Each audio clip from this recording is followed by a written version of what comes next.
Hello everyone. आज discuss करेंगे कुछ ऐसा प्रॉब्लम जो आप में से ज़्यादातर लोगों को होगा। आप सभी मतलब पढ़ते हैं, रेगुलर पढ़ते हैं, लेकिन आपके साथ सभी के साथ, बल्कि मेरे साथ भी सबके साथ ये प्रॉब्लम आती है कि हमें ऐसा लगता है कि हमारी मेमोरी काम नहीं कर रही। हम जितना पढ़ रहे हैं ना उतना रिटेन नहीं कर पा रहे। तो क्या ऐसे मेथड्स हैं? मैं आपको कुछ 5 तरीके बताऊंगी जिनके थ्रू अगर आप पढ़ते हैं तो आपकी जो मेमोरी पावर है, जो मेमोरी रिटेंशन है, जो भी चीज़ें आप पढ़ रहे हैं आपको रिकॉल जल्दी होंगी। एग्ज़ाम टाइम में जब आप उनको देने बैठेंगे तो आपकी सबकॉन्शियस माइंड में वो सारी चीज़ें रहेंगी और आपको लगेगा कि आप अपनी मेमोरी में जो इम्प्रूवमेंट है उसको आप नोटिस कर पाएंगे रेगुलर। तो first method is the my favourite method, जो कि है 50-10 का मेथड। ठीक है, 50-10 का मेथड मैं भी जब पढ़ती थी तो मैं ये हमेशा याद रखती थी कि 50-10 का मेथड मुझे फॉलो करना है, क्योंकि अगर आप एक साथ, क्या होता है 50-10 का मेथड, पहले ये समझ लीजिए।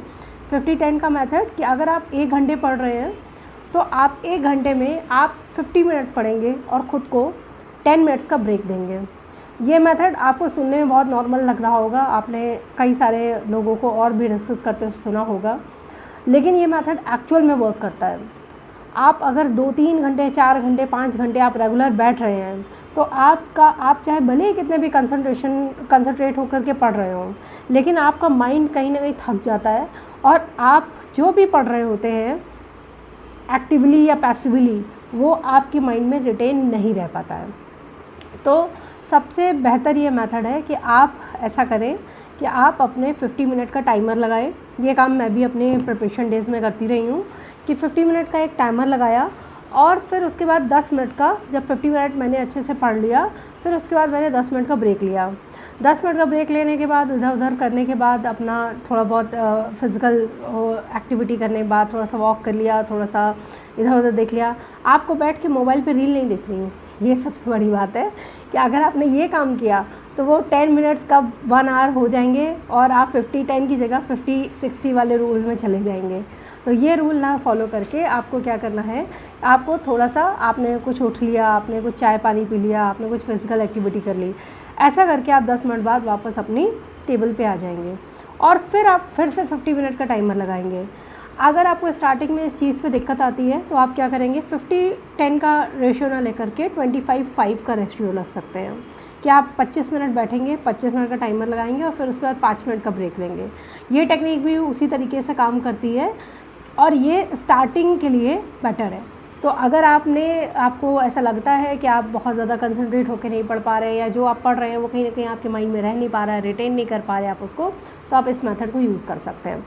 नेक्स्ट मेथड जो है एक्टिव रिकॉल मेथड। अगर आप पढ़ रहे हैं, पढ़ने के बाद आप उसको क्या करें, जैसे याद है हम लोग बचपन में क्या किया करते थे कि मीनिंग्स अगर याद करनी है तो अपन लोग क्या किया करते थे कि मीनिंग्स याद करने के बाद फिर उसको एक हाथ से बंद करके फिर याद करते थे, लगातार याद करने की कोशिश करते थे, और यही एक्टिव रिकॉल है। हमें क्या करना है, अभी भी अगर हमें किसी राइटर को याद करना है, किसी राइटर के डेट ऑफ बर्थ को याद करना है, या आप कुछ भी उसके बारे में पढ़ रहे हैं, मान लीजिए आपने उनके वर्क्स ही पढ़े, उनके वर्क्स पढ़े और अब आपको लग रहा है कि इनका सबके, आप खुद रिकॉल करिए कि आपने क्या क्या चीज़ें पढ़ी हैं। अभी आप याद करिए कि इनका डेट ऑफ बर्थ क्या था, इनकी सबसे फेमस पोएम कौन सी थी, सबसे फेमस पोएम कब पब्लिश हुई थी।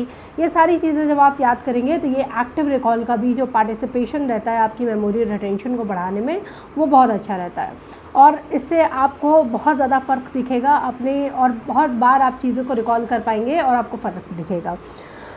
इसके अलावा स्पेस्ड रेपिटेशन, ये आपने ज़रूर सुना होगा कि सबको यही कहता है कि अगर आपने आज पढ़ा तो कल आप फिर से रिवाइज़ करिए, फिर 2 दिन बाद फिर से रिवाइज़ करिए, और इसी तरह से आपको क्या करना है, ब्रेक दे दे करके आपको चीज़ों को रिवाइज़ करना है। जैसे आज आपने कुछ भी पढ़ा तो आज पढ़ने के बाद फिर आप उसको क्या करेंगे, नेक्स्ट डे आप रिवाइज़ करेंगे, नेक्स्ट डे रिवाइज़ करने के बाद फिर आप एक दिन छोड़ करके फिर अगले दिन रिवाइज़ करेंगे। मतलब आप कैसा मेथड अपनाएंगे कि पहले आप डे 1 पे रिवाइज़ करेंगे, फिर डे 3 पे रिवाइज़ करेंगे, फिर 4 दिन छोड़ करके 3 दिन छोड़ करके डे 7 पे रिवाइज़ करेंगे, और फिर उसके बाद उसको डे 7 के बाद डे 14 पे रिवाइज़ करेंगे, फिर डे 20 और 25 पे रिवाइज़ करेंगे। इस तरीके से अगर आप रिवाइज़ करेंगे तो वो सारी चीज़ें आपको भले ही लगे कि मुझे तो केवल रिवाइज़ करने का मतलब आपको रिवाइज़ करते टाइम देखते चलना है कि आपको क्या क्या पॉइंट याद हैं और क्या क्या पॉइंट आप भूलते चले जा रहे हैं। तो वो सारी चीज़ें जब आप बार बार रिवाइज़ करेंगे, इस तरीके से ब्रेक दे करके रिवाइज़ करेंगे, तो आपके सबकॉन्शियस माइंड में वो सारी चीज़ें रहेंगी।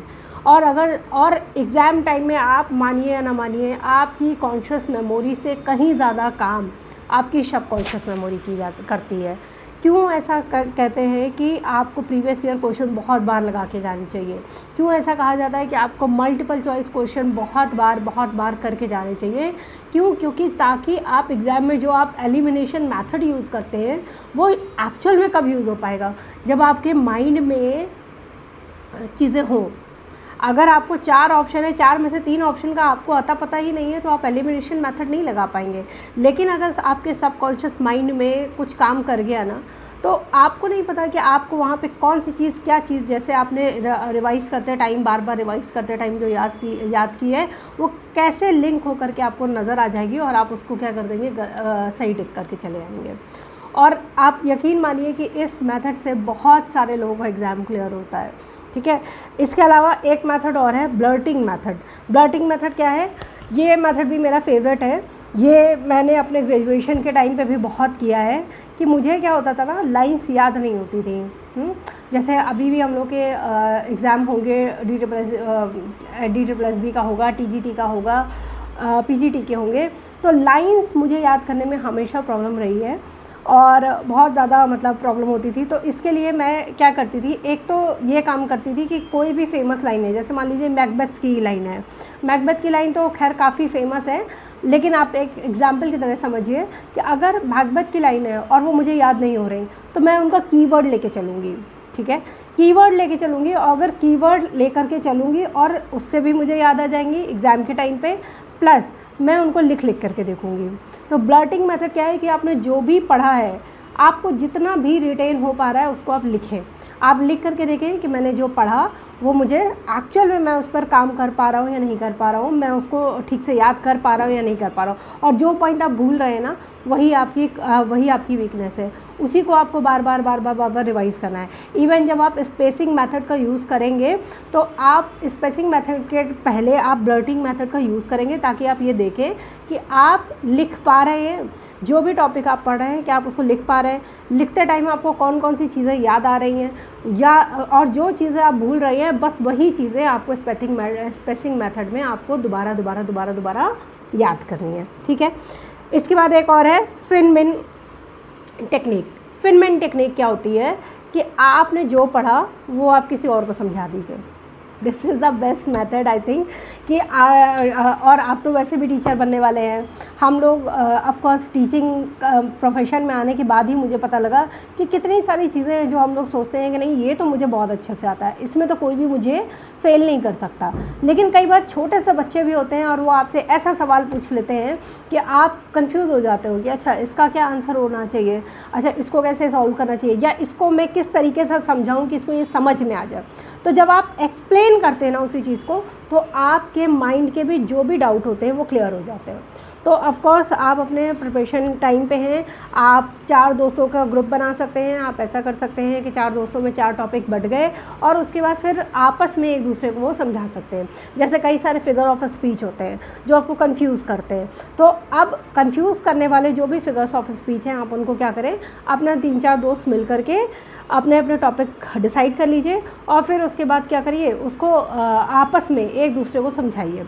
तो हो सकता है कि जो चीज़ें आपके नज़रिए से छूट रही हो, वो चीज़ें सामने वाला आपको बहुत बेहतरीन तरीके से समझा दे। और ऐसा होता भी है जब आप ग्रुप रीडिंग करते हैं।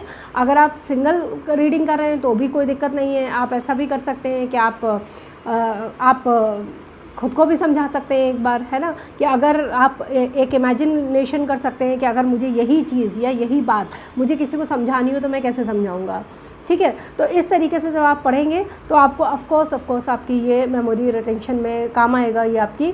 और आई होप कि अभी आप लोगों के एग्ज़ाम्स आसपास ही होने ही वाले हैं, है ना। अब अगर गवर्नमेंट ने डेट और नहीं आगे बढ़ाई तो आई थिंक जल्दी एग्ज़ाम हो जाएंगे आपके।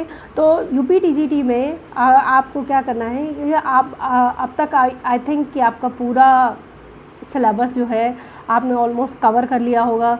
नहीं भी कवर किया होगा तो जो भी आपने पढ़ा है उसका ही आप बार बार रिवीजन करें। जितना पढ़ा है ना कम से कम वो पूरा पक्का करके चलिएगा, ताकि अगर उससे कोई क्वेश्चन आए तो वो आपका ना छूटे। और इसी तरीके के मेथड से अगर आप पढ़ेंगे तो डेफिनेटली आपका एग्ज़ाम क्लियर होगा। Thank you so much.